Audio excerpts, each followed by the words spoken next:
अभी हम लोग मैथ का जो ऑब्जेक्टिव पढ़ रहे हैं इसमें हम लोग पार्ट 6 पढ़ने जा रहे हैं। अभी इससे पहले 5 पार्ट हो चुका है। आप लोग जो वीडियो नहीं देखे हैं पहले से वो उस वीडियो को जाके देख लीजिएगा, और इसके अलावा भी बहुत सारा इंपॉर्टेंट टॉपिक का वीडियो डाला गया है जिसको आप लोग देख लीजिएगा। एग्जाम के लिए आपका ज़्यादा हेल्पफुल होगा, क्योंकि जितना भी इसमें ऑब्जेक्टिव डाला जा रहा है पूरा को अच्छा से एक्सप्लेन किया जा रहा है। इससे एक ये भी फायदा है कि अगर कहीं मान लीजिए कि ये सब क्वेश्चन अगर 2 अंक स्तरीय अगर आ गया तो आप एक्सप्लेन करने का ढंग समझ गए हैं कि कैसे हम लोग इसको सॉल्व करेंगे, तो आप 2 अंक वाले में भी बना सकते हैं। और शॉर्ट तरीका भी है जिससे कि आपका ऑब्जेक्टिव जो हो वो क्लियर हो जाए। जितना भी अभी तक ऑब्जेक्टिव बताए हैं उस पैटर्न पर निश्चित तौर पर एग्जाम में क्वेश्चन आना तय है। अब आप अंक खोजिएगा कि यही अंक मिल जाए तो नहीं होगा। थोड़ा बहुत मैथ साइंस में क्वेश्चन घुमाकर पूछता है, तो आप लोग अपने समझदारी से भी कुछ आंसर दिया कीजिएगा, ठीक है। जितना भी टाइप अभी तक हुआ है उसमें से एग्जाम में क्वेश्चन आता ही आता है। आप लोग खुद जब एग्जाम दीजिएगा और जो लगातार वीडियो देख रहे हैं वो लोग एग्जाम के बाद खुद महसूस कीजिए ये वीडियो देखने से क्या फ़ायदा हुआ, और एग्जाम में जो आप गए तो उसका क्वेश्चन पेपर देख रहे हैं तो आपको कितना उससे अनुभव मिला था ये वीडियो देखने पर, तो ये आप लोग खुद महसूस कीजिएगा। तो अभी हम समय नहीं बर्बाद कर रहे हैं, क्वेश्चन सॉल्व करना शुरू कर रहे हैं।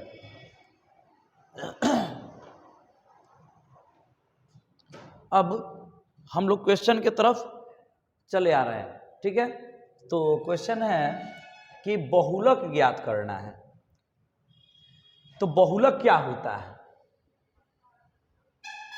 बहुलक होता है बहुत बार आने वाला। जो बहुत बार आएगा उसी को हम लोग बहुलक कहेंगे, ठीक है। तो इसमें देखिए कि सबसे ज्यादा बार कौन आया है। तो इसमें सबसे ज्यादा बार आता हुआ दिख रहा है 9। 1 2 3 4 बार आया है। बाकी जो है जितना भी इस पे अंक लिखा हुआ है वो 9 से ज़्यादा बार नहीं आया है। कहने का मतलब है कि इसका आंसर कौन होगा, तो 9 होगा। यानी कि बहुलक का मतलब हो गया बहुत बार आने वाला। जो सबसे ज़्यादा बार आएगा वही बहुलक हो जाएगा। तो इसमें सबसे ज़्यादा बार कौन आया है, तो 9 आया है, यही इसका आंसर हो गया। अब इसके बाद है कि कौन सा इसमें अभाज्य संख्या है। तो अभाज्य संख्या कहा जाता है जो 1 से विभाज्य हो और स्वयं से विभाज्य हो। इसके अतिरिक्त ये किसी से भी विभाज्य नहीं हो, तो उसको हम लोग कहेंगे अभाज्य संख्या। यानी कि जो संख्या दिया गया है उसमें केवल 1 से भाग लगना चाहिए, और जो संख्या दिया है उसी से भाग लगना चाहिए। उसके अलावा अगर किसी से भाग लगता है तो उसको हम लोग अभाज्य संख्या नहीं कहेंगे। तो इसमें एकमात्र 13 है जिसमें 1 से भी भाग लग रहा है और 13 से भी भाग लग रहा है। तो इसको हम लोग कौन सा संख्या कहेंगे, अभाज्य संख्या कहेंगे।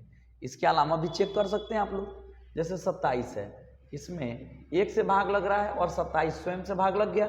इसके अलावा किसी से भाग लग रहा है तो 3 से 9 से भाग लग गया, तो इसको हम लोग अभाज्य संख्या नहीं कहेंगे। उसी तरह से 35 है, इसमें 1 और स्वयं जो 35 है इसके अलावा भी 7 से भाग लग गया, 5 से भाग लग गया, तो इसको हम लोग अभाज्य संख्या नहीं कहेंगे, ठीक है।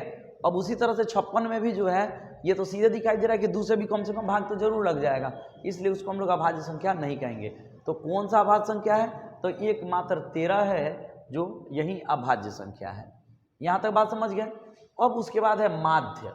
माध्य के लिए हम लोग क्या करते हैं कि जो भी डेटा दिया होता है, जो भी आंकड़ा दिया होता है उसको हम लोग सबको जोड़ लेते हैं, और जितना इसका संख्या होता है उससे हम लोग भाग लगा देते हैं। तो जैसे इसमें माध्य निकालना है, 19 और 25 2 संख्या है, दोनों को जोड़ लिए और भाग कितना से लगाएंगे, तो 2 से भाग लगा देंगे।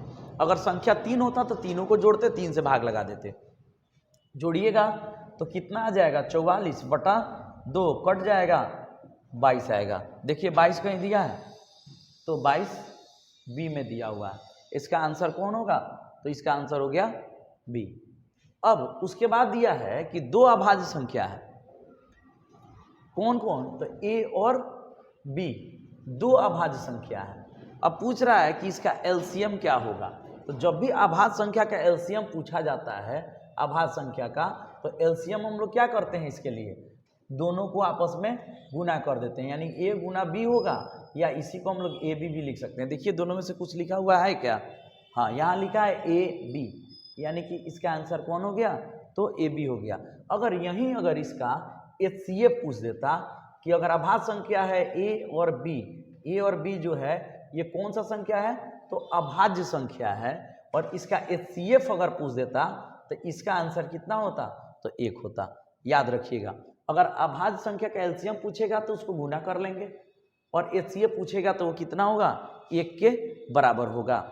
यहाँ तक आप लोग बात को समझ गए? अब कुछ और क्वेश्चन है उसको देखिए, फिर आगे कुछ और क्वेश्चन लिख के उसको भी समझाएंगे। और पहले का जितना वीडियो है उसको आप लोग जरूर से जरूर देख लीजिएगा, जितना भी ऑब्जेक्टिव का है, इससे आपको ऑब्जेक्टिव में बहुत हेल्प मिलेगा। और कुछ इंपॉर्टेंट चैप्टर का भी वीडियो है, उसको भी आप लोग देख सकते हैं। अभी हम लोग क्वेश्चन जो दिया हुआ है उस पर चलते हैं।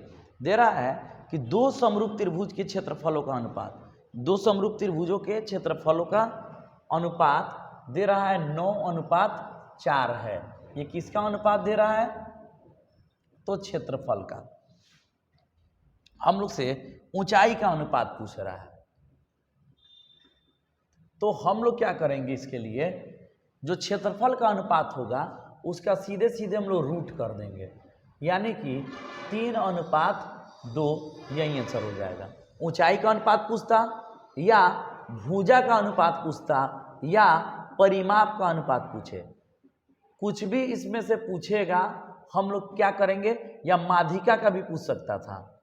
ठीक है, तो इसमें से कुछ भी अगर कहेगा, क्षेत्रफल का अनुपात दिया होगा, हम लोग क्या करेंगे, उसका वर्गमूल कर देंगे, यानी कि उसका रूट निकाल दिए तो 9 के बदले में 3 बार हो गया, 4 के बदले में 2 बार हो गया, यही 3:2 होगा। सेम चीज अगर इस सब में से किसी का अनुपात दे दिया होता और क्षेत्रफल का अनुपात पूछता तो हम लोग इसको क्या करते, स्क्वायर कर देते, यानी कि तब आंसर हो जाता 9:4।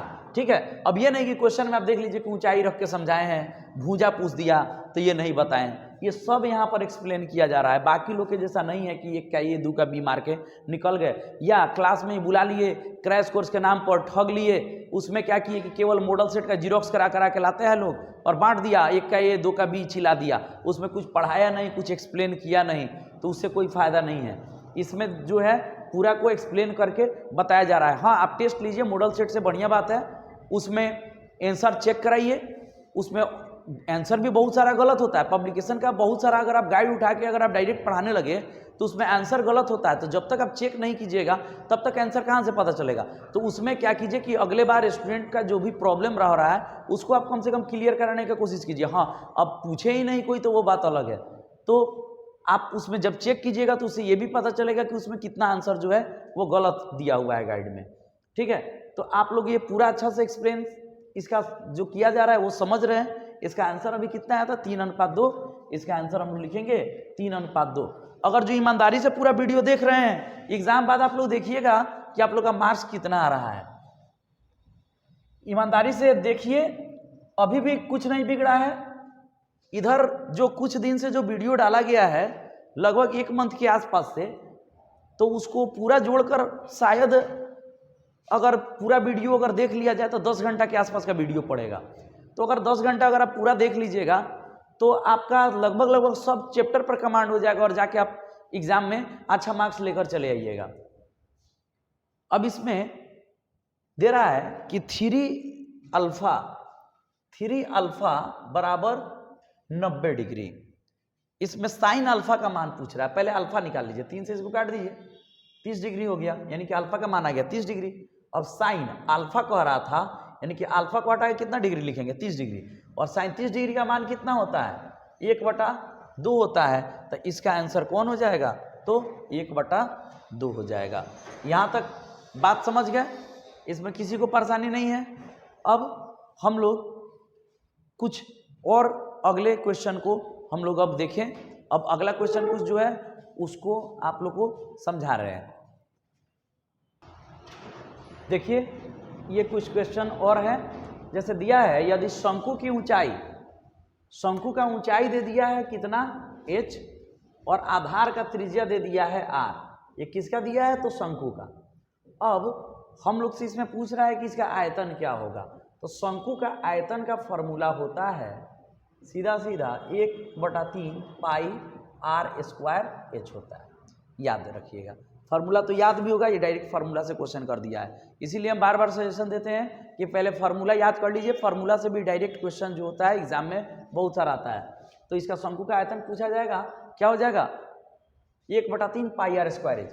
अच्छा, इसमें बहुत लोग कंफ्यूज भी होते हैं, बेलन का अगर वही आयतन अगर पूछा जाता तो वहीं 1/3 हटा देंगे और पाई r स्क्वायर एच होता, अगर बेलन का पूछा जाएगा तो। ठीक है, तो आप लोग देख रहे हैं इसका तो आंसर क्या हो गया आयतन का 1/3 पाई r स्क्वायर एच, ये किसका हो गया तो शंकु का, इसका आंसर हो गया। अलग से बता रहे हैं उसको समझते रहिए। बेलन का आयतन क्या होगा पाई r स्क्वायर एच होगा। अब कभी कभी पूछता है कि बेलन का और शंकु का ऊंचाई और त्रिज्या दोनों समान है, तो दोनों के आयतनों का अनुपात क्या होगा।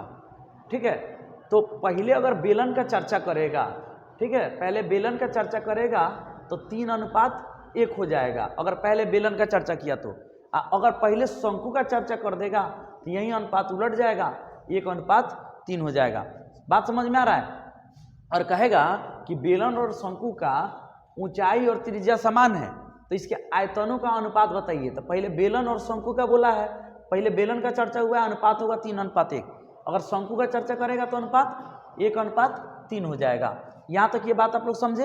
अब आगे चलिए, इसमें है यदि किसी गोले की त्रिज्या 3 गुनी कर दी जाए, मतलब r जो था उसको क्या किया गया 3 गुना कर दिया गया, तो इसका आयतन हो जाएगा।